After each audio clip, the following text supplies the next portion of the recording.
Dungeons and Dragons, Honor Among Thieves.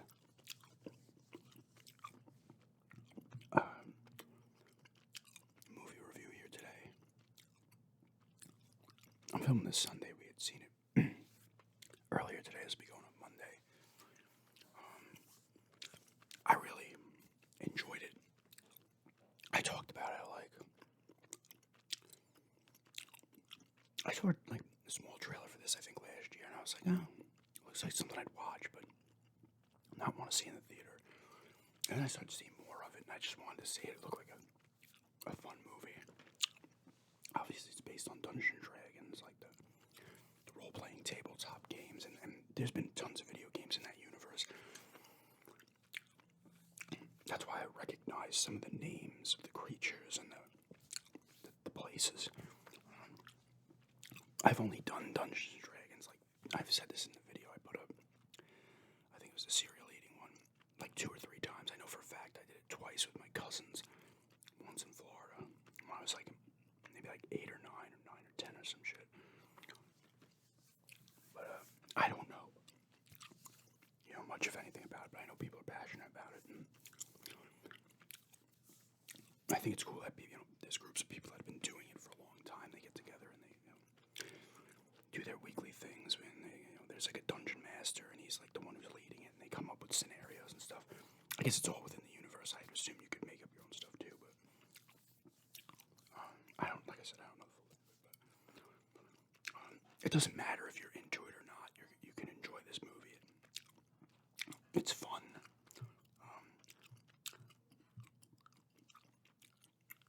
You got Chris Pine, Michelle Rodriguez, Justice Smith, Hugh Grant, Sophia Lillis. I think Daisy Head is another person. I forget the guy's name who plays Zank. There'll be some spoilers here as well, but Chris Pine's Edgin. Michelle Rodriguez is Olga. Justice Smith is Simon. Hugh Grant is Forge. Daisy Head is Sophina, and Sophia Lillis is Doran. The movie starts off where Chris Pine and Michelle Rodriguez are in prison. They end up getting out. It's funny. Like, there's a lot of funny bits in this. Chris Pine does well. In this, he plays the bard, pretty much. But he was also like a harper as well. It was kind of like a knight or something like that. But they're in prison at first, and they get out. They're like going before their kind of like a parole hearing, and they have a plan to get out. This one guy who's on the board is like a bird, so he has wings, and they tackle him out the window. So he'll be forced to fly them out. And as they're doing it, the guy's like, "You were pardoned." But in the beginning, Chris Pine's telling the story to the people on the board. And, he's like,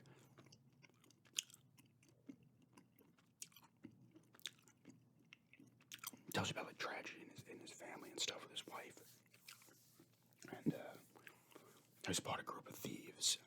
And they got screwed over. They were trying to steal something, and Sophina, spoilers, is you don't know it at first. You don't say she uses a spell, a time-stopping spell, and him and Michelle Rodriguez get stuck, and everybody else escapes.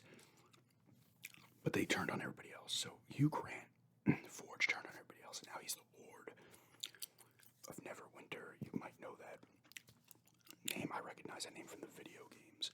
There's a lot of video games that are based on Dungeons and Dragons, at least in the universe. And I won't tell you how he became the Lord and stuff, and what Sophina's part plays in it, but they're red wizards. They're like evil, and they bring back like the undead, and they want like the main overarching thing is they have control of like a certain area where the guy Zank's character, the character Zank's, he's a Thalen or something, and all his islanders people got turned into these like undead things, and he didn't. He escaped and stuff. But anyway, Chris Pine's like the bard, pretty much. He plays the lute from time to time. Michelle Rodriguez is the barbarian, I believe. Simon, Justin Mills is the sorcerer.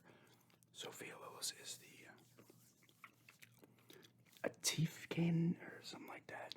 Obviously, Dungeons and Dragons players gonna know these things and know how to say them. I'm not butchering this shit. But she can I guess they call her a druid too. But she was taken in. Her family didn't want her because she was like this Tiefkin thing. And the enclave of something took her in. I forget what it was.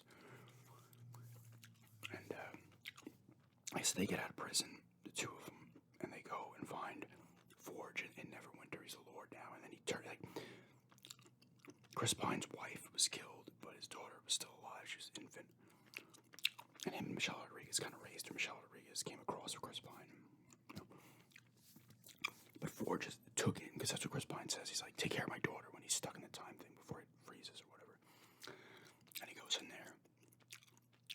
And, Ford just pretty much betrayed him. He lied to Edgin's daughter and everything. And then they try to kill Holga and Edgin, and they don't, obviously. And then they go back out and they get Simon. He's a sorcerer. They get him, and then they recruit Durik, I think it is.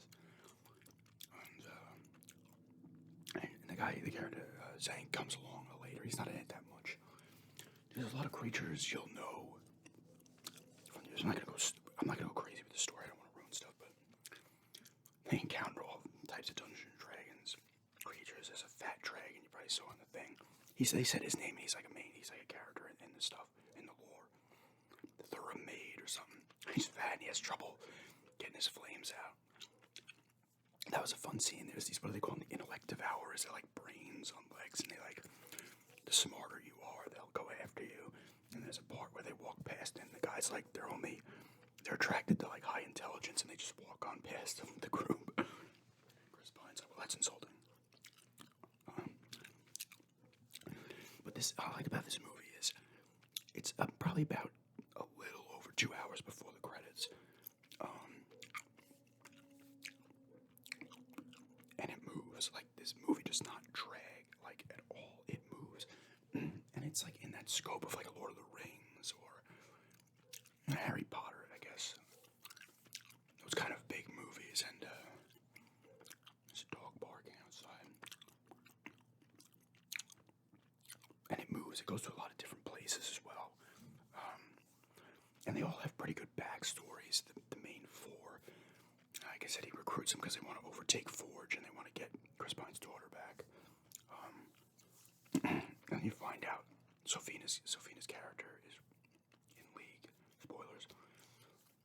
I'm not gonna say who she's league with, but she's trying to pull something too. So her and Forge are working together, kind of. It's like a tentative agreement, you know. She doesn't like him, but she's a sorceress or a wizard, and she's super powerful. Durik can change into other things, and that's where the owlbear, this is a name I recognize too, she turns into that. Probably saw it in the trailer. There's a cool scene with her beginning when she's getting information, and she turns into a bug, then she turns into all types of different animals and stuff while she's being chased. That was kind of cool. I forget what the staff is called. There's a scene with Holga and her husband. She left she got booted out of her tribe because she wanted to be with, I forget his name, but he doesn't think it was a halfling. But then they split up because he was concerned. She meets up with him. That's actually a cameo by, I won't tell you who plays the cameo, but I was like, is that? And it was. He's only in it for maybe 5 minutes.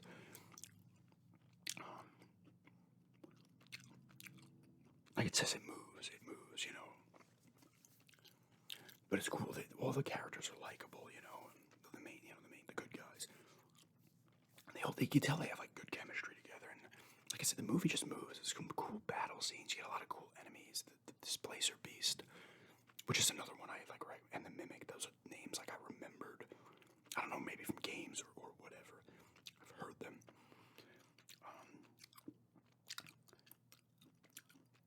There's an Easter egg in there too with the characters, very brief,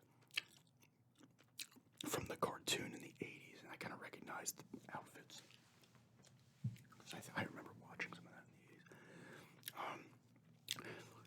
eventually they get back into the city, and there's a cool thing. They get like the staff of something. It's like a portal gun, and the way they'd use that is really cool.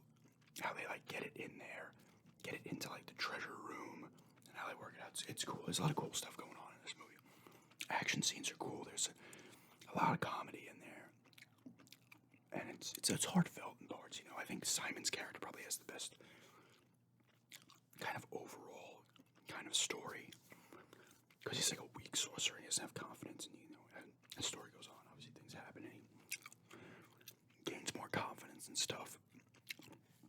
And like I said, there's good chemistry between the characters.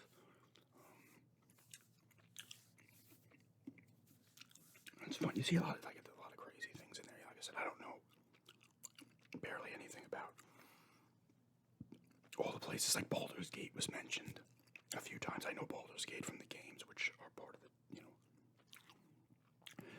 they use like certain, I guess, campaigns or something from Dungeons and Dragons in some of these video games, but I do remember Baldur's Gate, Dark Alliance, and Dark Alliance 2. And there's the other two that were on the PC as well. Maybe it was 3 of them or 4 of them. Neverwinter, obviously. And there's all types of spells being cast by Simon and Sophia. There's a cool battle scene where they're using like hands that are like pulled up kind of. Well, his is from like rock and hers is from like, I don't know what it is, but that's kind of cool. The owl there is cool. There's a lot of cool stuff going on. Like if you're not into it, like you don't have to be into Dungeons and Dragons to like it, but there's a lot. Like you can tell they're throwing a lot. I'm pretty sure the 2 people who made it. The one guy, the kid was on not kid now, but he's on Bones. He's on Freaks and Geeks, and he co-directed it. And I think they both wrote it, but they're clearly, I saw an interview with them, they are Dungeons & Dragons fans, so I'm assuming this is done pretty well, for the fan base. And I've heard fans, like I've seen reviews on YouTube of fans that really liked it, and it reviewed well, and the users seem to like it as well, which is cool. I don't know how much it costs to make. I kind of want to see another movie with these characters. I don't know how much, I think it made like 40 million this weekend or something, tentative number. I don't know how much it costs to make. There's some pretty cool effects in there and stuff. Like I said, they visit a lot of different places, and you're seeing all types of different strange characters. Like it's a part with this fish, and the guy's hand comes, and they get the small cat person out of the fish, and then there's like an old mother cat person. There's a lot to take in, but it moves. Like I said, it moves. Like they're going to different places, and it all looks cool. There's another dragon they show briefly in like a flashback scene.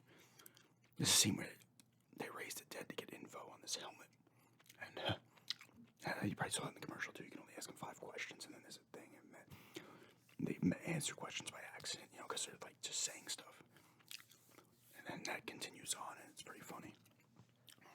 Like I said, everybody did a good job in this acting-wise. They all kind of fit their characters well.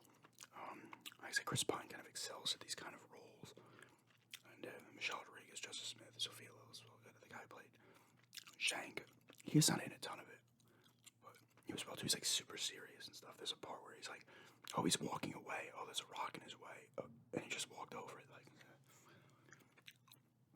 it's a fantastical movie. That's a lot of just crazy stuff, And I really enjoyed it. It was cool action.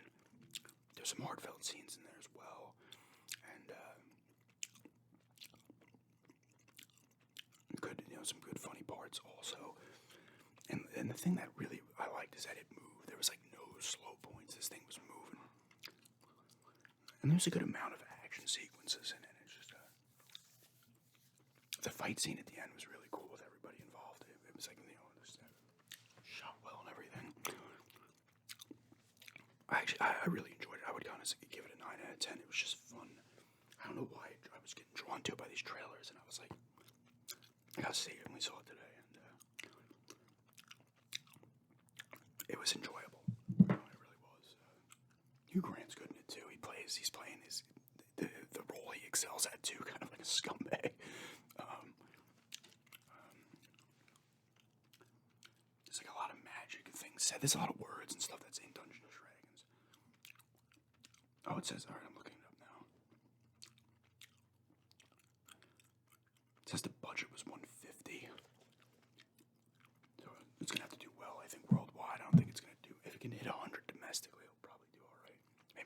sequel because it was fun. You know, it was a good time in the theater.